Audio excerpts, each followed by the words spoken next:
Please మంత్రి గారు లేక ముందు మీరు చెప్పాను సార్, పేపర్ ముందే ఇచ్చాను సార్. ఈ క్వశ్చన్కి అధ్యక్ష నేను టిఫిన్ చేయడం కూడా మానేసి వచ్చాను అధ్యక్ష, ఎందుకంటే అంత ఇంపార్టెంట్. అధ్యక్ష, హుదూద్ సైక్లోను 12th అక్టోబర్ 2014లో వచ్చినప్పుడు మొత్తం విశాఖపట్నం అంతా అతలాకుతలం అయిపోయి సుమారు 3 రోజులు చాలా ఇబ్బంది పడిన తర్వాత వెంటనే ముఖ్యమంత్రి గారు విశాఖపట్నం వచ్చి ఎప్పుడు ఎవరు ఊహించినటువంటి విధంగా అత్యంత అద్భుతంగా ప్రజలకి సేవ చేసి పవర్ సప్లై కూడా వెంటనే వచ్చినట్టు చేసి, అట్లాగే ప్రధానమంత్రి నరేంద్ర మోడీ గారిని కూడా తీసుకుని వచ్చి అత్యంత అద్భుతంగా విశాఖపట్నాన్ని తీర్చిదిద్దారు అని చెప్పడంలో ఏమాత్రం సందేహం లేదు అధ్యక్ష.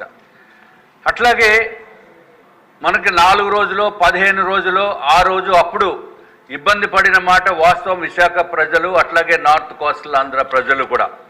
కానీ ఇదివరకు అయిన దుర్మార్గపు ప్రభుత్వంలో మాత్రము హుదూద్ సైక్లోనే బెటర్గా అనిపించే విధంగా 5 సంవత్సరాల పరిపాలన విధానం అత్యంత దారుణమైన పరిపాలన చేసి, ఏదైతే హుదూద్ సైక్లోన్లో ఇబ్బంది పడ్డారనే ఉద్దేశంతో స్వచ్ఛంద సంస్థలు, అట్లాగే విశాఖపట్నంలో సినీ ఇండస్ట్రీస్ వారు అధ్యక్ష, హైదరాబాద్లో ఉండి సినీ ఇండస్ట్రీ వారు కూడా ఇక్కడ హుదూద్ ఇల్లు నిర్మాణం చేపట్టడం జరిగింది అధ్యక్ష.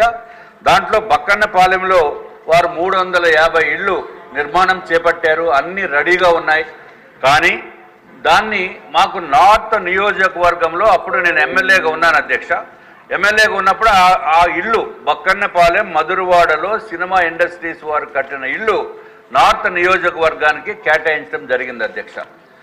తర్వాత అవన్నీ కంప్లీట్ చేసేటప్పటికి 2018, 19 ఇంకా మనము అలాట్మెంట్ చేద్దామనుకున్న సమయంలో కొన్ని రాజకీయ కారణాలతోటి ఆనాటి ఉన్న మంత్రి గారు ఇక్కడే ఉన్నారు, కొన్ని రాజకీయ కారణాలతోటి మాకు కేటాయించిన ఇల్లుని పెండింగ్ పెట్టారు అధ్యక్ష. ఎందుకంటే మీకు తెలుసు అధ్యక్ష, ఇంతకంటే ఎక్కువ మాడితే బాగోదు, పెండింగ్ పెట్టి తర్వాత అప్పటి నుంచి కూడా జెన్యూన్ పీపుల్కి కేటాయించడానికి ఎన్ని ప్రయత్నాలు చేసినప్పటికీ నేను 2019లో ఓడిపోయిన మలాన వాళ్ళకి కేటాయించడానికి అవకాశం లేనటువంటి పరిస్థితుల్లో దాన్ని ఏదో విధంగా కాపాడుకుంటూ వచ్చినప్పటికీ కూడా ఇప్పుడు ఈ మధ్య మొన్న ఎలక్షన్స్ ముందు కనీసము 150 మందికి ఎవరైతే ఇన్ఛార్జిగా నార్త్ నియోజకవర్గంలో ఉన్న ఇన్ఛార్జిగా డబ్బులు తీసుకున్న ఆరోపణలు చాలా ఎక్కువ ఉన్నాయి అధ్యక్ష. 150 మందికి కేటాయించినట్టు మాకు వచ్చింది అధ్యక్ష.